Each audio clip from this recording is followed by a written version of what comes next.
Mark parked his car near a small grocery store on the corner of a quiet street. The sun was still up, but it was lower now, throwing long shadows across the road. A few people walked by with shopping bags. A bus hissed at a stop farther down. Nothing about the moment felt dangerous. Mark looked like a regular man taking a break. He wore a plain dark jacket, clean shoes, and no fancy watch. His hair was neat, his face calm. Anyone passing by would think he was waiting for someone or checking a message before going inside. But Mark was not there for groceries. He was there because a file on his desk had been keeping him awake for weeks. The file was not one paper or one story. It was a pattern, repeating again and again. Complaints that never moved forward. Reports that went missing. People saying the same thing in different words. A few officers in this area were doing something wrong. Not just being rude. Not just making a mistake. Something deeper. Something planned. Mark's phone buzzed. He answered quietly. "Yes," he said. A voice on the other end was careful. "You sure about this, sir?" Mark's eyes stayed on the street. "I need to see it with my own eyes. You could send a team."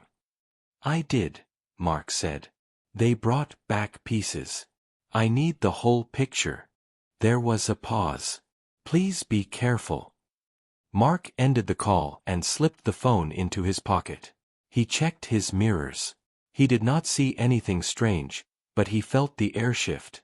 It was a small feeling, like when a room gets quiet right before an argument starts. A police car rolled in behind him. The car stopped close. Too close. Mark watched in the mirror as the driver's door opened. A tall officer stepped out. His movements were sharp, like he wanted everyone to notice he was in charge. The officer walked up to Mark's window and tapped hard, not like a polite request, but like a command. Mark rolled the window down halfway. "License and registration," the officer said. Mark kept his voice calm. "Good afternoon, officer. Is there a reason for the stop?" The officer leaned forward. His name tag read Ryan. His eyes went over Mark's face and then into the car, like he expected to find something. "You were sitting here too long," Ryan said. "People called. This is a high complaint area." Mark nodded slowly, as if thinking. "I was just about to go inside." Ryan's mouth tightened. "License and registration." Mark reached for his wallet and the papers in the glove box. He moved carefully, not fast, not nervous. He had learned long ago that people can misread quick movements. He handed everything over. Ryan studied the license. He looked at the name, Mark Hill. The name was real, but it was not the name on Mark's office door. Mark used a simple name for simple reasons. He did not want special treatment. He did not want fear. He wanted honesty. Ryan glanced back up. "Step out of the car." Mark opened the door and stepped out. The air was cool. Mark stood with his hands relaxed at his sides. He did not argue. He did not try to act tough. His calm was not weakness. It was control. Ryan walked around him slowly, like he was inspecting him. "You live around here?" Ryan asked. "I'm visiting," Mark said. "Visiting who?" Mark gave a small shrug. "Someone nearby." Ryan's eyes narrowed. "You can't even answer a simple question." "I can," Mark said. "I'm choosing not to share personal details." Ryan's face stiffened. "You think you're smarter than me?" Mark met his eyes. "No. I think everyone deserves respect." Ryan let out a short laugh, but it had no humor in it. It sounded like irritation. He looked back at the car. Then at Mark again. Then he made a decision. "I'm going to search your vehicle," Ryan said. Mark remained steady. "Do you have a reason?" Ryan's voice rose a little. "I don't need to explain myself to you. Step back." Mark took one step back. He kept his hands visible. People were starting to notice. A man at the bus stop looked over. A woman leaving the store slowed down and stared. A teenager leaned against a wall and watched, curious. Ryan opened the driver's door and leaned in. He moved fast, too fast for a normal search. Mark saw Ryan's shoulders shift like someone placing something, not finding something. Mark's stomach tightened. His face did not change. A few seconds later, Ryan pulled back and held up a small plastic packet. "Well, well," Ryan said loudly. "Look what we have here." The nearby woman stopped completely now. The bus stop man stepped closer. The teenager lifted his phone as if he was about to record. Ryan held the packet high like a trophy. "You want to tell me what this is?" Mark looked at the packet. Then he looked at Ryan. His voice was steady. "That did not come from my car." Ryan scoffed. "Sure it didn't. And I'm the mayor." Mark did not react. He knew how this worked. The officer wanted anger. He wanted panic. He wanted a story that made Mark look guilty. Mark gave him none of it. Ryan called into his radio. "Need another unit. Possible possession." The radio crackled back. Mark watched the street. In the corner of his eye, he saw the teenager recording now. Good, Mark thought. Keep recording. Ryan pointed at Mark. "Turn around. Hands behind your back." Mark took a slow breath. This was the moment where his identity could end the whole situation. A single sentence could change Ryan's tone. The handcuffs would never touch him. An apology would appear quickly, forced and fake. But Mark did not speak that sentence. Not yet. Because Mark's job was not to protect himself. His job was to see the truth and stop it. If Ryan was willing to do this to a man he thought was powerless, then Ryan had likely done it before. Mark needed to know how far Ryan would go and who would help him. Mark turned around. He placed his hands behind his back. Ryan snapped cuffs onto his wrists a bit tighter than necessary. The metal pressed into Mark's skin. Mark kept his breathing even. He did not flinch. "Funny," Ryan said near his ear. "People like you always act calm until it's real." Mark did not answer. Ryan guided him toward the police car. The onlookers watched in silence. The woman from the store looked upset. The man at the bus stop shook his head slowly. The teenager kept filming. Mark caught the teenager's eye for a second and gave a small nod, like a quiet request to keep going. The teenager hesitated, then nodded back. Ryan pushed Mark into the back seat. The door shut with a heavy sound. Mark sat there with his hands cuffed. He stared through the window at the street. His heart was steady. His mind was not. He was thinking about the file. He was thinking about the people who did not have his training, his calm, his resources, his support. People who would panic, cry, or beg, and still be treated like they were guilty. Mark felt anger, but he kept it in a tight box. Ryan got into the front seat and started the car. He drove with confidence, like he had done this 100 times. As they moved, Mark's phone buzzed in his pocket. He could not reach it with cuffs on. Ryan glanced in the mirror. "You got someone calling you?" Mark said nothing. Ryan smiled like he enjoyed the silence. "Let them call.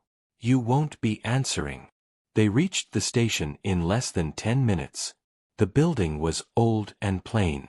The front desk had a tired look to it. A few officers were moving around, not rushing, not concerned.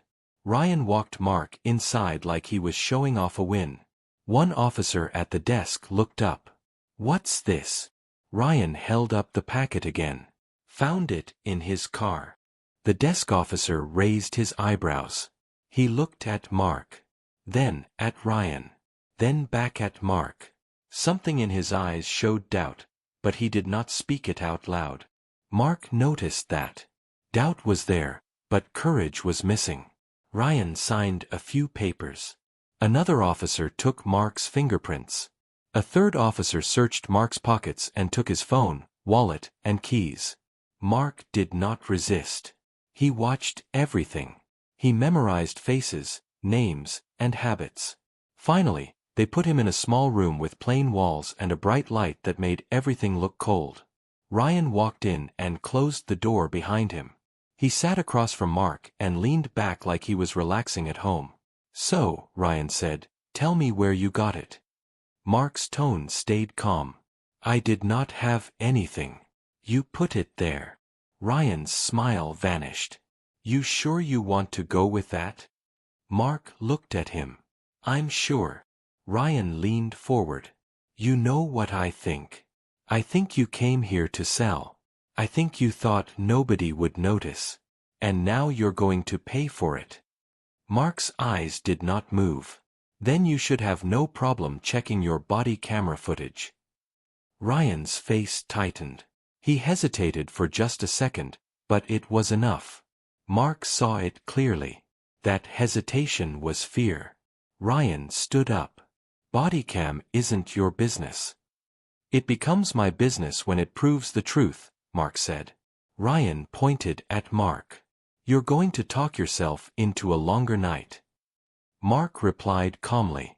"I want a supervisor."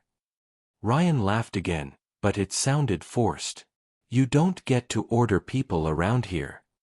Mark's cuffs were still on. His wrists ached. But his voice stayed even. "I'm not ordering," Mark said. "I'm requesting. I want a supervisor. And I want the camera footage reviewed." Ryan stepped closer, his face near Mark's. "Listen, Mark. This is simple. You sign a statement. You take the charge. Maybe you get a deal. Or you keep fighting, and it gets worse." Mark looked up at him. "I'm not signing anything that's false." Ryan's jaw tightened. "Then you're going to learn how this works." He walked out and slammed the door. Mark sat alone for a moment. The room felt smaller now. The air felt heavy. Then his phone buzzed again, somewhere outside the room. He could not hear the ringtone, but he knew it was happening. Someone was trying to reach him. Someone who would not stop calling. Mark closed his eyes for a second and took a slow breath. He had a choice. He could reveal the truth right now. He could end it quickly. But Mark also knew something else. This officer did not act alone. And if Mark left too early, he might miss the bigger link. So Mark waited.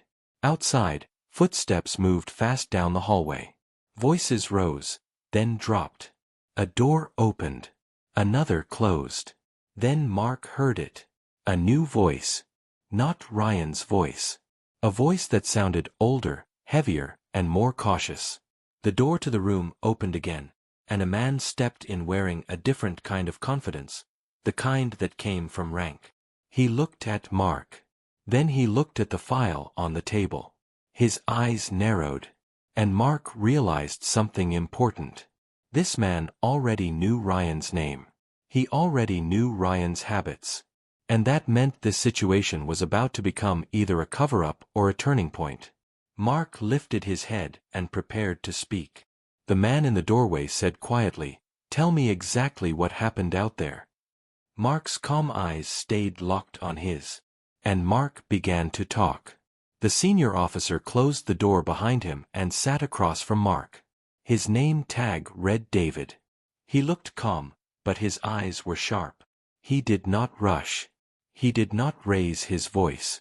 He looked like a man who had seen many situations like this and knew how they usually ended. David folded his hands. "Start from the beginning," he said.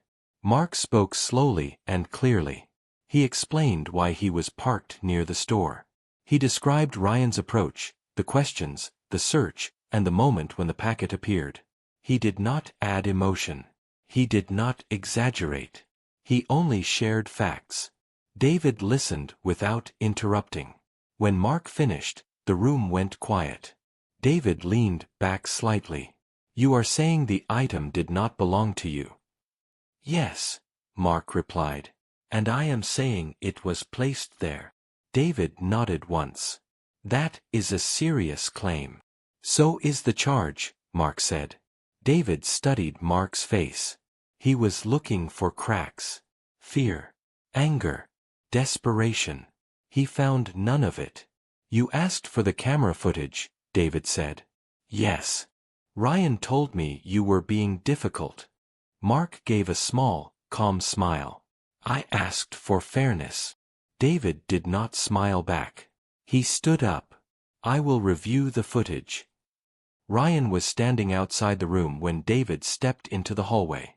Ryan straightened quickly, like a student caught doing something wrong. Everything okay? Ryan asked. David looked at him. I want your body camera footage from the stop. Ryan hesitated. Sir, the system is slow today. David's eyes hardened. Now. Ryan swallowed and nodded. He walked quickly toward the office area. David followed. Mark sat alone again. He listened to the sounds of the station. Phones ringing. Chairs moving. Low voices. He could sense tension spreading, even though no one said anything directly. Minutes passed. Then more. Mark remained still. Finally, David returned. His face had changed. The calm was still there, but now it was mixed with something else. Concern. He sat down again. The footage is being processed. Mark nodded. Thank you. David watched him closely. Most people would be shouting by now. Mark met his eyes. Shouting does not change the truth. David exhaled slowly. You are different. Mark did not respond. Another officer knocked and entered. He whispered something into David's ear. David's jaw tightened. He stood up again. I need to make a call. David left the room. Mark's phone buzzed loudly this time, somewhere outside. He heard it faintly through the wall. The sound repeated again and again. Ryan's voice came through the hallway. Someone keeps calling his phone. Another officer replied. Who is it? Ryan said, no name saved. Just keeps calling. Mark closed his eyes for a moment. He knew that number. It belonged to his office. David returned. He looked more serious now. I checked your name, David said. Mark Hill. Mark waited. There is not much on you, David continued. That alone is strange. Mark nodded. I prefer it that way. David studied him. You asked for the footage. You stayed calm. You did not argue. You did not beg. David paused. You know the system. Mark spoke carefully. I have worked around it for a long time. David leaned forward. Then you understand how dangerous a claim like this is. Yes, Mark said. That is why I am making it. David looked away for a moment, then back again. The footage shows Ryan's hand going into his pocket before he enters your car. Mark stayed silent. David continued. The angle is not perfect, but the movement is clear. The room felt heavier. David added, this is not the first time Ryan's name has come up. Mark's eyes narrowed slightly. Then why is he still here? David looked tired. Because proof is hard. And complaints alone are not enough. Mark nodded. Until today. David stood up. I need to bring in internal review. Mark remained seated. I also want my cuffs removed. David looked at them. Then he nodded. That is fair. An officer came in and removed the cuffs. Mark flexed his wrists slowly. The pain was dull but manageable. David looked at him. You still have not told me everything. Mark met his eyes. What else do you need to know? David hesitated. Why you were really here. Mark considered his words. I was here to confirm a pattern. David exhaled. Then you got your answer. Before Mark could reply, the door opened again. Ryan stepped in, trying to look confident. You wanted me? Ryan asked. David turned toward him. Yes. Sit down. Ryan glanced at Mark, then sat across the room. His foot bounced slightly. His jaw was tight. David placed a folder on the table. Your footage shows irregular movement. Ryan scoffed. That footage can be misleading. David raised a hand. Enough. You are being placed on temporary leave while this is reviewed. Ryan's eyes widened. Sir, you cannot be serious. David's voice was firm. Step outside. Ryan stood up slowly. He looked at Mark with anger, then walked out. The door closed. David rubbed his temples. This will not stay quiet. Mark nodded. It should not. David looked at him carefully. Now, I need the truth from you. Mark took a breath. He reached into his jacket and pulled out a simple card. He slid it across the table. David picked it up. His eyes widened. He looked at Mark again. Then at the card. Then back at Mark. You are, David started, then stopped. Yes, Mark said calmly. I am the director of the FBI. The room went silent. David stood up slowly, like his legs needed time to remember how to work. I am sorry, David said. I had no idea. Mark shook his head. You treated me like any other person. That matters more. David swallowed. This changes everything. Mark corrected him. It should not. The truth does not change because of a title. David nodded slowly. Internal review will escalate this immediately. And not just Ryan, Mark said. Anyone who helped protect him. David met his eyes. That will cause waves. Mark replied calmly. Then let them come. David extended his hand. Mark shook it. I will make sure this is handled correctly, David said. Mark stood up. I will be staying nearby. David looked surprised. You are not leaving. Not yet, Mark said. I want to see how deep this goes. David nodded. Then we work together. Outside the room, phones began ringing faster. Officers moved with urgency now. Whispers filled the station. The quiet comfort of routine was gone. Mark walked down the hallway, no cuffs on his wrists now. Some officers avoided his eyes. Others looked confused. A few looked worried. Mark stepped outside the station. The evening air felt cooler. Across the street, the teenager was still there, still holding the phone. Mark met his eyes again and nodded once more. The teenager lowered the phone slowly, unsure of what he had just captured. Mark knew something important had shifted. This was no longer about one stop. It was about exposure. And the system was about to be tested in a way it could not ignore. The station felt different after Mark stepped outside and then walked back in with David beside him. The air was tense. Officers moved faster. Conversations stopped when Mark passed. No one laughed. No one relaxed. Mark did not enjoy the attention. He never had. Power was not something he liked to show. To him, power was only useful when it protected people who had none. David led Mark into a larger office at the end of the hallway. It belonged to the station commander, a man named Paul. Paul stood when he saw David enter, then froze slightly when his eyes landed on Mark. David spoke first. We need to talk. Now. Paul closed the door and gestured for them to sit. His hands shook just a little as he poured water into 3 cups. Mark noticed everything. David placed the folder on the desk. This stop was not clean. Paul opened the folder and flipped through the pages. His face grew pale as he read. He looked up. Ryan. Yes, David said. And possibly more. Paul leaned back slowly. We have had complaints before. Mark spoke calmly. And they were ignored. Paul looked at him, then away. They were not proven. Mark nodded. Now they are. David added, The footage is clear enough. And there is civilian video from outside the store. Paul rubbed his forehead. This will bring attention. Mark replied.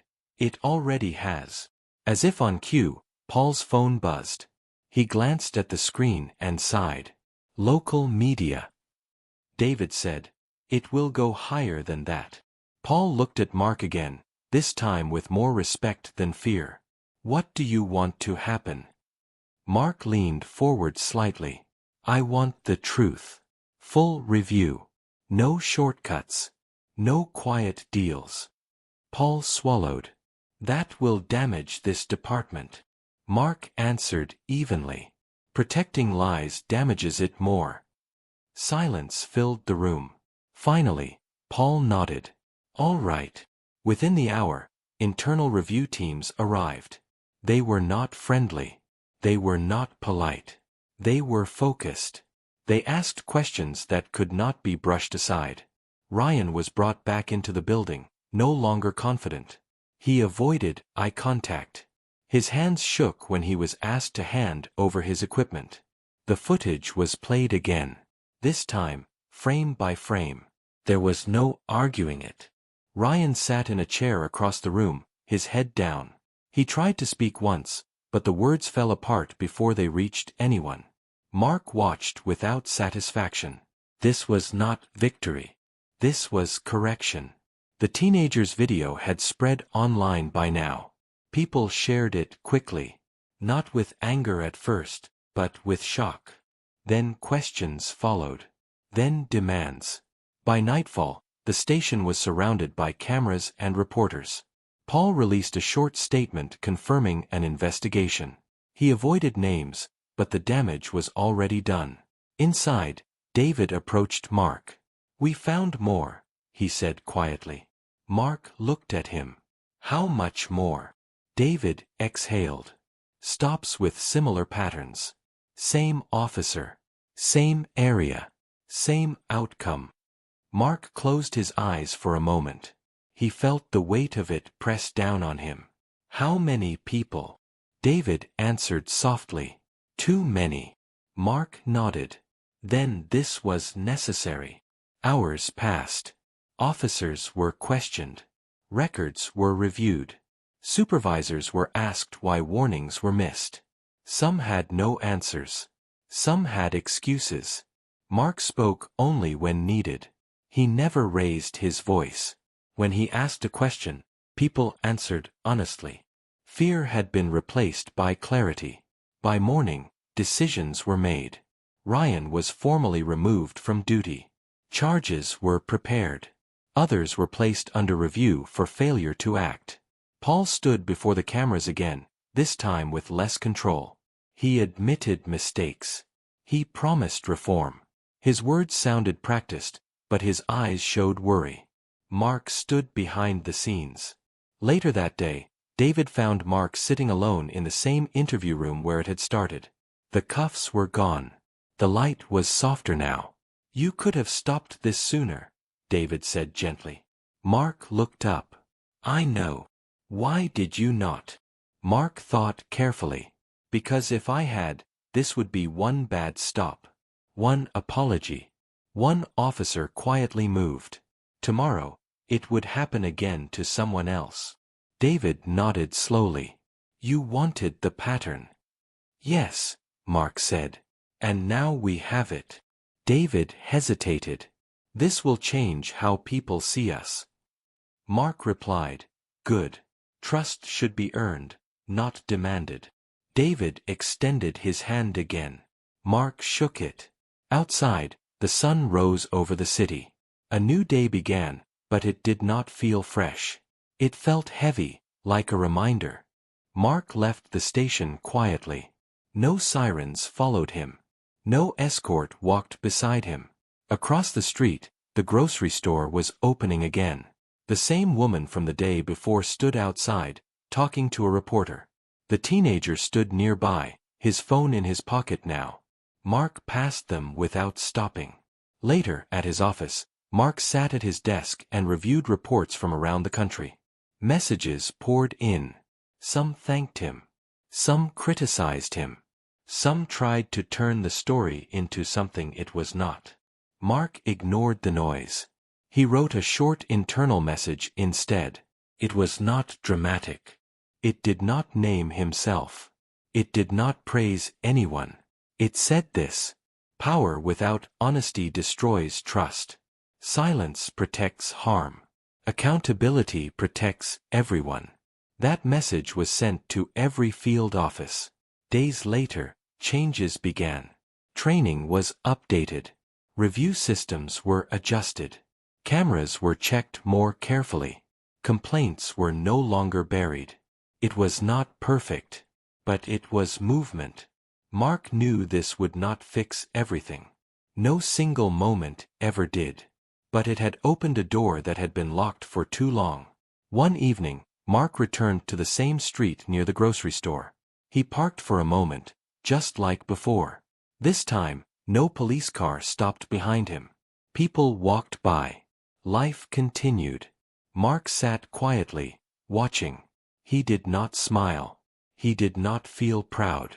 He felt responsible. Because justice was not a moment. It was a choice made again and again. And Mark intended to keep choosing it.